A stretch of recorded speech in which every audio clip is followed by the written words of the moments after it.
ఇక నుండి ఎవరికైనా అవకాశం ఇస్తే వారి ప్రవర్తనను బట్టి నాతో ఉన్న టీంకి మనోభావాలు దెబ్బతినకుండా ఉంటే అంతా సక్రమంగా వెళ్తుంది, లేకపోతే భవిష్యత్తు కార్యాచరణ తన వెనుకున్న క్యాడర్ నిర్ణయం బట్టి ఉంటుందని కుండ బదులు కొట్టినట్టు చెప్పిన జగ్గంపేట సిట్టింగ్ ఎమ్మెల్యే జ్యోతుల చంటిబాబు.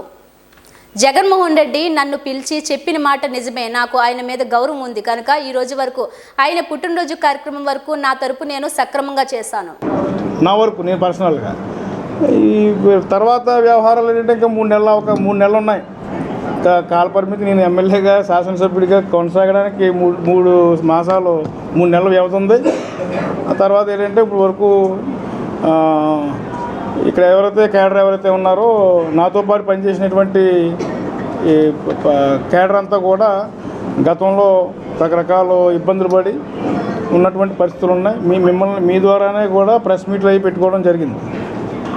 మీ ద్వారానే ప్రెస్ మీట్లు పెట్టి చేయడం జరిగింది. ఇప్పుడు మీరు ఎవరైతే అంటున్నారో వాళ్ళు రకరకాలుగా ఎవరైతే ఈ ప్రజాప్రతినిధులు అని చెప్పేసి రకరకాలుగా మాట్లాడడం జరిగింది. దానికి ఖండనగా ఇలా ఈ వ్యవస్థ ఉండకూడదు, ఈ రకంగా విమర్శించుకోకూడదు అనేటువంటి ఆ పందాలో అది కరెక్ట్ కాదని చెప్పేసి నేను గతంలో కూడా చెప్పడం జరిగింది. కలిసి ప్రయాణం చేస్తే బాగుంటుంది అనే వెర్షన్తో నేనే మాట్లాడాను స్వయంగా.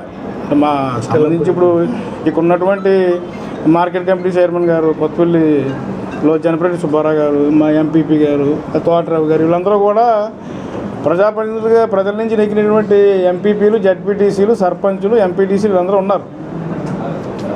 వీరందరినీ కాదని చెప్పేసి నేనేదో ప్రయాణం చేసే పరిస్థితి ఉండదు.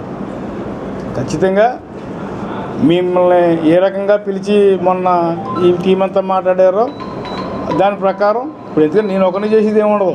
వీళ్ళందరూ మనోభావాలకు అనుగుణంగానే నేను ప్రయాణం చేయాలి.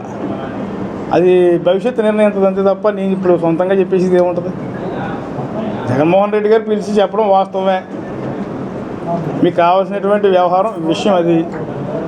దానికి అనుగుణంగానే నాకు మంచి గౌరవం ఇచ్చారని చెప్పేసి ఆయనకి లాయల్గానే అందంగా చెప్పి ఆ అభిమానంతో ఆయన మీద ఉన్న గౌరవంతో ఈవేళ ఆయన బర్త్డే ఫంక్షన్ చేయడం జరిగింది. ఇక్కడ వరకు ఈ రకంగా జరిగింది. ఇక నుంచి ఏ రకంగా జరుగుతుంది అనేటువంటిది ఇప్పుడు నేను చేయాల్సిన పని నేను చేశాను. ఇప్పుడు నాకు గౌరవం ఇచ్చారు కాబట్టి ఈవేళ ఆయన బర్త్డే ఫంక్షన్ వరకు కూడా చాలా గౌరవంగానే పార్టీ పరంగా కావచ్చు, ముఖ్యమంత్రి గారిని గౌరవించడం కావచ్చు ముందుకెళ్ళాం. ఇక నుంచి ఏంటంటే ఇప్పుడు ఎవరికైనా అవకాశం ఇస్తే వాళ్ళు ప్రవర్తించే ప్రవర్తన బట్టి ఆ తర్వాత వీళ్ళు ఎవరైతే నాతో ఉన్నారో నాతో ఉన్నటువంటి టీంకి మనోభావాలు దెబ్బతినకుండా ప్రవర్తిస్తే అంత సక్రమంగా వెళ్తుంది. లేకపోతే కనుక భవిష్యత్తు కార్యాచరణ